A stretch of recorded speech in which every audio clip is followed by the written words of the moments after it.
Hello dear student, welcome back to the lecture series of digital electronics. आज के इस video में हम डिस्कस करने वाले हैं एसिंक्रोनस अप डाउन काउंटर के बारे में। ओके, तो पिछले वीडियो में हमने डिजाइन किया था अप काउंटर। अगर हम यहाँ पे 3 बिट अप काउंटर डिजाइन करते हैं तो इसका जो स्टेट डायग्राम होगा उसमें आपको वैल्यू मिलेगी 000 से लेके 111 तक। ओके, अगर हम 3 बिट डाउन काउंटर डिजाइन करते हैं तो डाउन काउंटर में आपको इनिशियल वैल्यू 111 मिलेगी और डाउन काउंटर का जो लास्ट वैल्यू होगा वो होगा 000।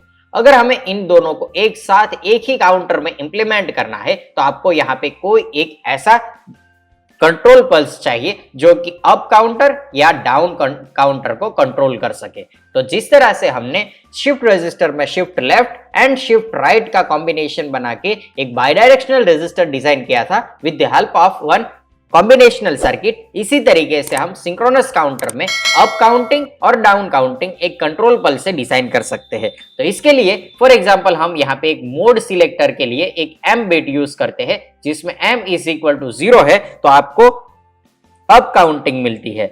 ओके, और जब m इज इक्वल टू 1 होता है तो उसमें आपको डाउन काउंटिंग मिलती है।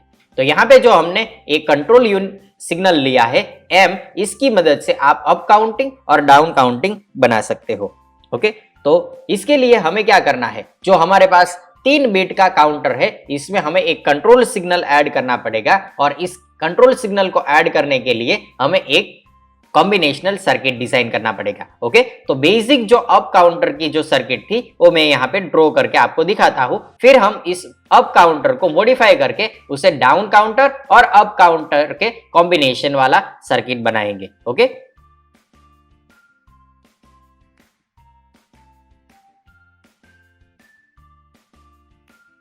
तो हमने यहाँ पे एक जो बेसिक फ्लिप फ्लॉप का कॉन्फ़िगरेशन था इसको एक काउंटर के फॉर्म में इंडिकेट कर दिया है। अगर हम इस फर्स्ट वाले ए फ्लिप फ्लॉप का जो आउटपुट है QA, इसे नेक्स्ट फ्लिप फ्लॉप B में क्लॉक सिग्नल में अप्लाई कर देंगे और B फ्लिप फ्लॉप का जो आउटपुट है QB, इसे C फ्लिप फ्लॉप के क्लॉक पल्स में अप्लाई कर देंगे तो ये बन जाएगा आपका अप काउंटर। ओके, और अगर हम इस QA कॉम्प्लीमेंट को B फ्लिप फ्लॉप के क्लॉक पल्स से अटैच कर देंगे और QB कॉम्प्लीमेंट को C फ्लिप फ्लॉप के क्लॉक पल्स से अटैच कर देंगे तो ये बन जाएगा हमारा डाउन काउंटर। हमें यहाँ पे दोनों कॉम्बिनेशन चाहिए, यानी कि हमें इन दोनों आउटपुट सिग्नल को इस क्लॉक पल्स से अटैच करना है। तो इसके लिए हमें क्या करना पड़ेगा, एक कॉम्बिनेशनल सर्किट डिजाइन करना पड़ेगा जो कि 2 इनपुट में से एक आउटपुट बना के दे। ओके, तो इसके लिए हमें क्या करना है, जब भी हमें कोई कॉम्बिनेशनल सर्किट बनानी है तो इसके लिए हम पहले इसका ट्रूथ टेबल बनाते हैं। तो हम यहाँ पे ट्रूथ टेबल इसका भी डिजाइन कर लेंगे जिसमें इनपुट सिग्नल होगा एक तो मोड सिलेक्टर और दूसरा इनपुट सिग्नल होगा QA एंड QA कॉम्प्लीमेंट। तो हम यहाँ पे सिर्फ Q and Q complement use करेंगे क्योंकि जो कॉम्बिनेशनल सर्किट यूज होने वाला है वो सभी फ्लिप फ्लॉप में यूज होगा। तो हम यहाँ पे सिर्फ Q and Q complement use करेंगे क्योंकि यहाँ पे ट्रूथ टेबल में 3 वेरिएबल है तो आपको यहाँ पे अलग अलग 8 कॉम्बिनेशन मिलेंगे जिसमें 0 0 0 0 0 1 0 1 0 0 1 1 1 0 0 1 0 1 1 1 0 और 1 1 1, इस तरीके से आपको 8 कॉम्बिनेशंस मिलेंगे। ओके, और यहाँ पे हमें एक आउटपुट सिग्नल मिलेगा जो कि नेक्स्ट फ्लिप फ्लॉप के क्लॉक पल्स में अटैच होगा। ओके, तो मैं यहाँ लिख देता हूँ सिंपली Y। अगर m इज इक्वल टू 0 है तो हमें चाहिए अप काउंटिंग। ओके, अगर m इज इक्वल टू 0 है तो हमें चाहिए अप काउंटिंग। ओके, तो यहाँ पे होगा अप काउंटिंग जब m इज इक्वल टू 0 है। तो अप काउंटिंग के लिए हमें क्या चाहिए, अप काउंटिंग के लिए हमें चाहिए QA QB एंड QC। अगर इसको हम डायरेक्टली इस क्लॉक सिग्नल में अप्लाई कर देंगे तो ये बन जाएगा अप काउंटर। ओके, तो यहाँ पे हमें चाहिए Q का आउटपुट। तो इस 4 कॉम्बिनेशन में हम डायरेक्टली Q का जो आउटपुट है और ये कॉम्बिनेशन है इसे Y में डायरेक्टली लिख देंगे। तो ये कुछ इस तरीके से हो जाएगा। जब m इज इक्वल टू 1 है तो m इज इक्वल टू 1 होगा तो उस वक्त हमें चाहिए डाउन काउंटिंग। तो हम यहाँ लिख देते हैं डाउन काउंटिंग। ओके, ये जो कॉम्बिनेशन है, ये जो लॉजिक है, इसको हम डायरेक्टली यहाँ पे इंप्लीमेंट करेंगे। तो हमें डाउन काउंटिंग बनाना है तो इस लॉजिक सर्किट को हमें किस तरह से कनेक्ट करना है, इस क्यू ए कॉम्प्लीमेंट को इस क्लॉक पल्स में अप्लाई करना है, क्यू बी कॉम्प्लीमेंट को यहाँ पे कनेक्ट करेंगे तो ये हो जाएगा हमारा डाउन काउंटर। ओके, तो डाउन काउंटर बनाने के लिए हमें चाहिए क्यू का कॉम्प्लीमेंट। तो यहाँ पे जो क्यू का कॉम्प्लीमेंट है इसे हम डायरेक्टली यहाँ लिख देते हैं, तो ये हो जाएगा 0 1 0 1। तो इस तरीके से ये हमारा पूरा ट्रूथ टेबल बनेगा। क्योंकि यहाँ पे जो हमारे पास आउटपुट सिग्नल है इसके अलग अलग 8 कॉम्बिनेशन है, तो इसका अगर हमें बुलियन एक्सप्रेशन निकालना है तो बुलियन एक्सप्रेशन के लिए आपको चाहिए 8 सेल का एक के मैप। तो हम यहाँ पे एक 8 सेल का के मैप डिजाइन करेंगे जिसमें अलग अलग 8 कॉम्बिनेशन हम रख सके। तो ये कुछ इस तरीके से बनेगा 8 सेल का के मैप, जिसमें इनपुट के वेरिएबल है capital M Q and Q complement, और इसके कॉम्बिनेशंस बनेंगे 0 1 0 0 0 1 1 1 एंड 1 0। ओके, तो यहाँ पे हमारे पास y इज इक्वल टू 1 है, ये जो कॉम्बिनेशन है इसमें 0 1 0 में, तो 0 1 0 आपका यहाँ पे है, एक यहाँ पे 1 है तो इसका मिनटम है 0 1 1, तो 0 1 1 यहाँ पे है। नेक्स्ट एक मिनटम है यहाँ पे 1 0 1, तो 1 0 1 यहाँ पे है, और लास्ट मिनटम है हमारा यहाँ पे 1 1 1, तो ये आ गया लास्ट मिनटम।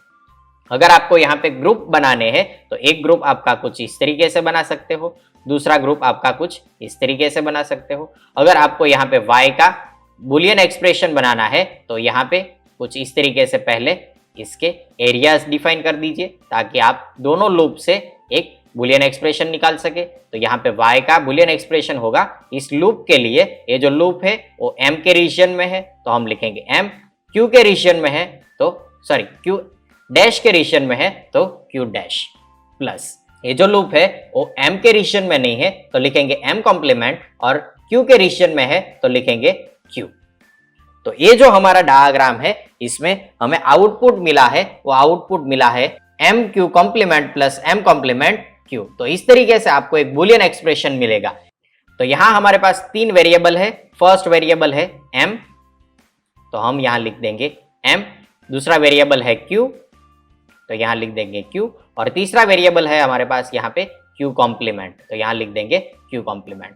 फर्स्ट मिनटम में हमें चाहिए m q कॉम्प्लीमेंट, तो यहाँ पे हमारे पास m का सिग्नल है, इसे q कॉम्प्लीमेंट से मल्टीप्लाई कर देते हैं, तो ये हो जाएगा कुछ इस तरीके से, ये हो गया m q complement, m q complement.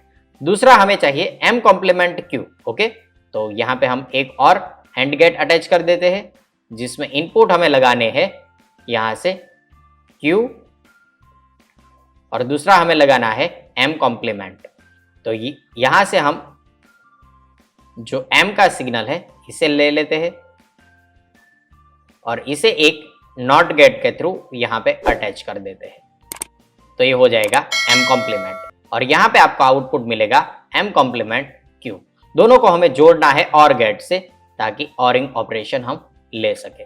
तो यहाँ पे एक और गेट लगा देते हैं, तो ये हो जाएगा और गेट। तो यहाँ पे जो आउटपुट है वो अभी हो जाएगा y m q complement plus m complement q। ये जो हमारा कॉम्बिनेशनल सर्किट है वो यहाँ पे अटैच होगा, जिसकी मदद से हमें अप काउंटिंग और डाउन काउंटिंग मिलेगा। जब m इज इक्वल टू 0 होगा तो अप काउंटिंग होगा, जब m इज इक्वल टू 1 होगा तो डाउन काउंटिंग होगा। ओके, तो यहाँ पे हमें एक और कंट्रोल सिग्नल ऐड करना पड़ेगा जो कि होगा m का। तो मैं यहाँ पे जो हमारा ओरिजिनल डायग्राम है इसमें जो m का सिग्नल है वो भी ऐड कर देता हूँ। तो यहाँ पे हम अटैच कर देते हैं जो हमारा m का सिग्नल है वो m को, और m का कॉम्प्लीमेंट बनाने के लिए मैं यहाँ पे एक नॉट गेट का सिग्नल ऐड कर देता हूँ जो कि m कॉम्प्लीमेंट देगा। तो यहाँ पे आपको मिलेगा m कॉम्प्लीमेंट। अभी हमें जो सर्किट मिला है उस सर्किट को हम यहाँ पे ड्रॉ करेंगे। ओके, तो यहाँ पे फर्स्ट फ्लिप फ्लॉप के बाद हमें यहाँ पे ये सर्किट ऐड करना है। तो मैं यहाँ पे एक एंड गेट ड्रॉ कर लेता हूँ, दूसरा एक एंड गेट ड्रॉ कर लेता हूँ। तो यहाँ पे हमारे पास एक एंड गेट में इनपुट है m कॉम्प्लीमेंट q, तो यहाँ पे हम q को डायरेक्टली अटैच कर देंगे और यहाँ से ले लेंगे m कॉम्प्लीमेंट, तो ये हो गया हमारा m कॉम्प्लीमेंट। तो m कॉम्प्लीमेंट अटैच करने के लिए हम यहाँ से सिग्नल लेके यहाँ पे अप्लाई कर देंगे, तो ये हो जाएगा हमारा m कॉम्प्लीमेंट। ओके, दूसरा हमें चाहिए एम क्यू कॉम्प्लीमेंट, तो क्यू कॉम्प्लीमेंट यहाँ पे हमारे पास रेडी है, तो यहाँ पे अटैच कर देंगे क्यू कॉम्प्लीमेंट। दूसरा हमें चाहिए एम, तो हम यहाँ से एम को एक्सटेंड करके यहाँ पे ले लेंगे, तो ये हो जाएगा एम।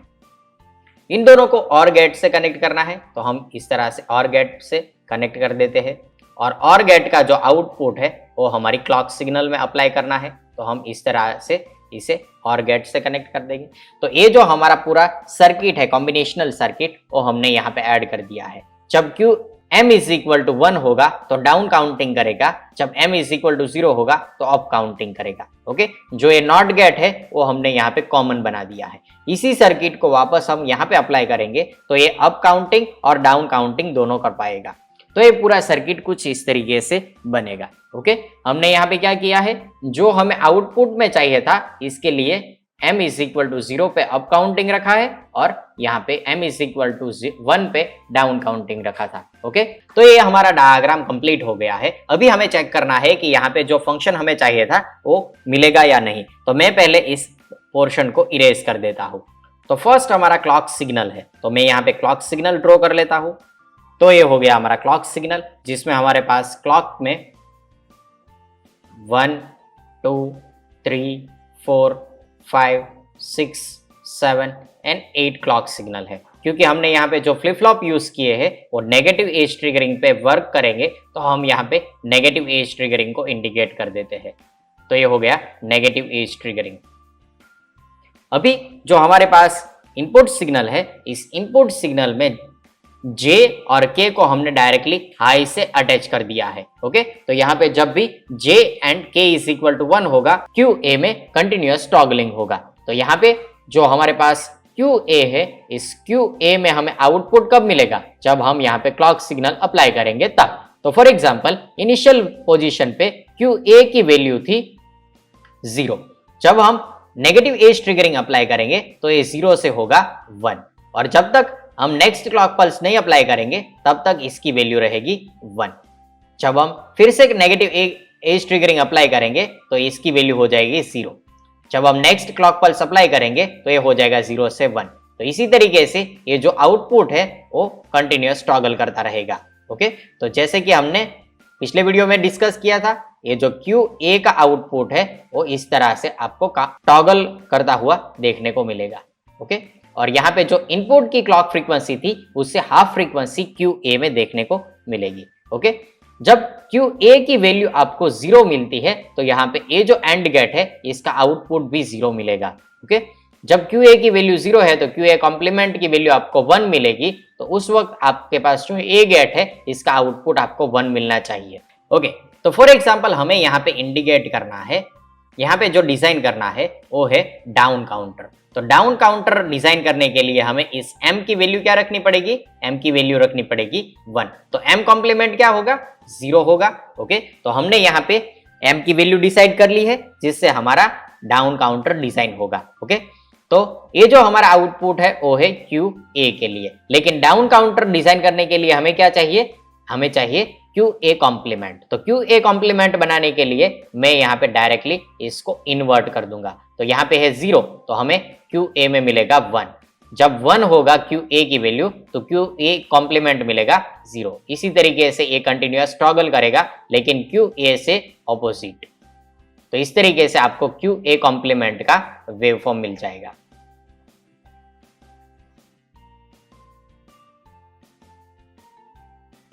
ओके, तो ये हो गया QA और QA कॉम्प्लीमेंट का वेवफॉर्म।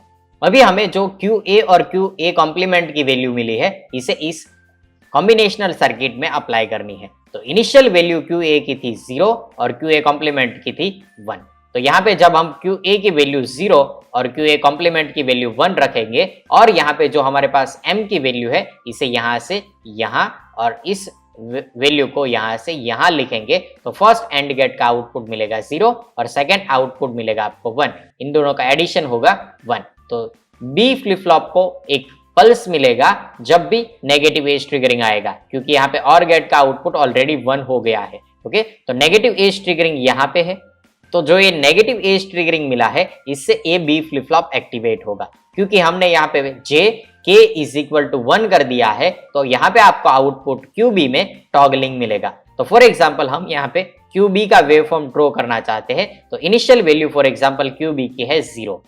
जब ये नेगेटिव एज ट्रिगरिंग आएगा तो यहाँ पे आपको 0 से 1 टॉगलिंग मिलेगा। जब यहाँ पे फिर से एक एज ट्रिगरिंग आएगा तो फिर से यहाँ पे एक ये जो B फ्लिप फ्लॉप है वो एक्टिव होगा और फिर से टॉगलिंग मिलेगा। फिर से एक नेगेटिव एज ट्रिगरिंग आएगा तो यहाँ पे B फ्लिप फ्लॉप एक्टिवेट होगा और इस तरीके से ये पूरा वेव फॉर्म कंप्लीट होगा। जब भी नेगेटिव एज ट्रिगरिंग आएगा तो यहाँ पे आपको B फ्लिप फ्लॉप में एक्टिवेशन मिलेगा। ओके, तो इस तरीके से जो हमने डाउन काउंटर डिजाइन किया था वही डाउन काउंटर यहाँ पे हम रिपीट कर रहे हैं with the help of one combinational logic circuit and control unit. Okay, तो यहाँ पे अगर हमें QB कॉम्प्लीमेंट का वेव फॉर्म ड्रॉ करना है तो यहाँ पे जो आपके पास वेव फॉर्म है इसको हमें सिर्फ यहाँ पे इन्वर्ट करना है। ओके, तो जब एक्टिव हाई होगा तो QB कॉम्प्लीमेंट एक्टिव लो होगा और जो जब QB की वैल्यू एक्टिव लो है तो QB कॉम्प्लीमेंट की वैल्यू एक्टिव हाई मिलेगी। तो ये हो गया QB का वेव फॉर्म जिसमें जो फ्रीक्वेंसी है वो क्लॉक फ्रीक्वेंसी से 4th टाइम कम मिलेगी। ओके, तो अभी हमारे पास QB और QB कॉम्प्लीमेंट की वैल्यू है। अगर हम इस QB और QB कॉम्प्लीमेंट की वैल्यू इस कॉम्बिनेशनल सर्किट में अप्लाई करेंगे तो ये जो C फ्लिप फ्लॉप है इसमें एक क्लॉक सिग्नल मिलेगा। तो इनिशियली QB की वैल्यू 0 थी, QB कॉम्प्लीमेंट की वैल्यू 1 थी।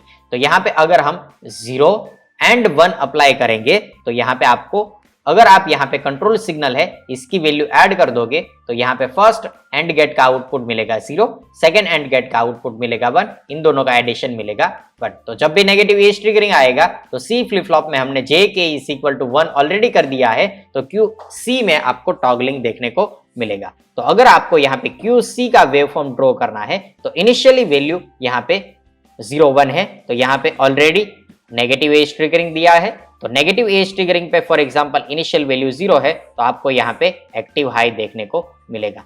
नेगेटिव एज ट्रिगरिंग नहीं मिलता है तब तक QC की वैल्यू एज इट इज रहेगी। जब नेगेटिव एज ट्रिगरिंग आएगा तो इसकी वैल्यू एक्टिव हाई से एक्टिव लो हो जाएगी और नेक्स्ट नेगेटिव एज ट्रिगरिंग का वेट करेगी। तो ये था QC का वेव फॉर्म। अगर आपको यहाँ पे QC कॉम्प्लीमेंट का वेव फॉर्म बनाना है तो इसको आपको सिंपली इन्वर्ट कर देना है तो ये हो जाएगा नेगेटिव और QC कॉम्प्लीमेंट का आउटपुट सिग्नल। तो इस तरीके से आप एक डाउन काउंटर डिजाइन कर सकते हैं with the help of up down counter. Okay, तो हमने यहां क्या किया है, जो कॉम्बिनेशनल सर्किट है उसकी मदद से यहां पे output QA complement, QB complement, QC complement बना लिया है। अभी हमारे पास यहाँ पे अलग अलग जो यूनिक कॉम्बिनेशन है इस यूनिक कॉम्बिनेशन को लिखने हैं। ओके, तो यहाँ पे QC की वैल्यू है 0 और QC कॉम्प्लीमेंट की वैल्यू है 1। तो अगर आपको यहाँ पे एक कॉम्बिनेशन बनाना है तो इसका कॉम्बिनेशन बनेगा QA की वैल्यू 0 है, QB की वैल्यू 0 है, QC की वैल्यू 0 है। तो यहाँ पे आपको मिलेगा काउंट 0 0 0 का। नेक्स्ट QA की वैल्यू है 1, QB की वैल्यू है 1, QC की वैल्यू है 1। तो नेक्स्ट काउंट आपको मिलेगा 1 1 1। ओके, फिर से देखते हैं, यहाँ पे QA की वैल्यू है 0, QB की वैल्यू है 1, QC की वैल्यू है 1। तो नेक्स्ट डिक्रीमेंट बाय 1 हो गए, यहाँ पे 1 1 0 मिलता है। नेक्स्ट कॉम्बिनेशन है यहाँ पे 1 0 एंड 1। तो नेक्स्ट आपको काउंट मिलेगा 1 0 1 का। नेक्स्ट यहाँ पे कॉम्बिनेशन है 0 0 1। तो यहाँ पे आपको काउंट मिलेगा 1 0 0। नेक्स्ट काउंट है यहाँ पे 1 1 0। तो यहाँ पे आपको काउंट मिलेगा 0 1 1, क्योंकि ये जो QC बीट है वो हमारा MSB बीट है और QA बीट है वो हमारा LSB बीट है। तो यहाँ पे आपको MSB टू LSB कुछ इस तरीके से लिखना है। ओके, नेक्स्ट यहाँ पे है 0 1 एंड 0। तो यहाँ पे आपको मिलेगा 0 1 0। यहाँ पे है 1 0 0। तो यहाँ पे आपको मिलेगा 0 0 1 और लास्ट केस है 0 0 0। तो लास्ट केस आपको मिलेगा 0 0 0 0।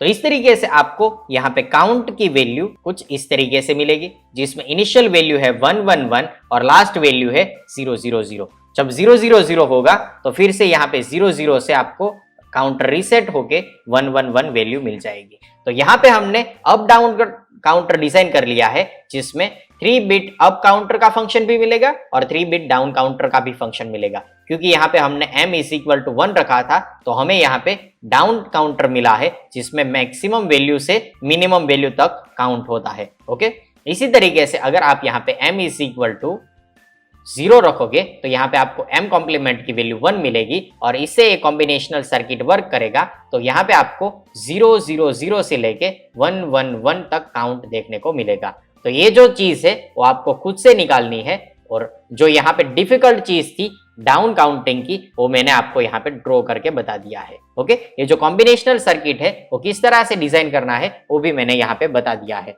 यहाँ पे हमारे पास एक कंट्रोल सिग्नल था, 2 आउटपुट थे फर्स्ट फ्लिप फ्लॉप के Q एंड Q कॉम्प्लीमेंट, इससे हमें मिला आउटपुट Y। ये जो कॉम्बिनेशनल सर्किट है इसका आउटपुट Y। तो यहाँ पे हमने जब कंट्रोल सिग्नल की वैल्यू 0 थी तब हमने अप काउंटिंग डिसाइड किया था और जब m की वैल्यू 1 थी तब हमने डाउन काउंटिंग डिसाइड किया था। ओके, तो जब हमें अप काउंटिंग चाहिए तो हमें चाहिए QA की वैल्यू, जब डाउन काउंटिंग चाहिए तो हमें चाहिए QA कॉम्प्लीमेंट की वैल्यू। तो यहाँ पे हमने जब अप काउंटिंग चाहिए था तब हमने यहाँ पे QA की वैल्यू आउटपुट में इंडिकेट कर दी और जब हमें डाउन काउंटिंग चाहिए था तब हमने यहाँ पे QA कॉम्प्लीमेंट की वैल्यू यहाँ पे इंडिकेट कर दी और इस वैल्यू से हमें मिला एक लॉजिक फंक्शन जो कि हमने यहाँ पे एक कॉम्बिनेशनल सर्किट के फॉर्म में इंडिकेट किया है। ओके, तो इस तरीके से आप एक एसिंक्रोनस अप काउंटर और डाउन काउंटर बना सकते हो। नेक्स्ट वीडियो में और हम कुछ एग्जाम्पल देखेंगे जिसमें एसिंक्रोनस काउंटर की मदद से हम काउंटर डिजाइन करेंगे।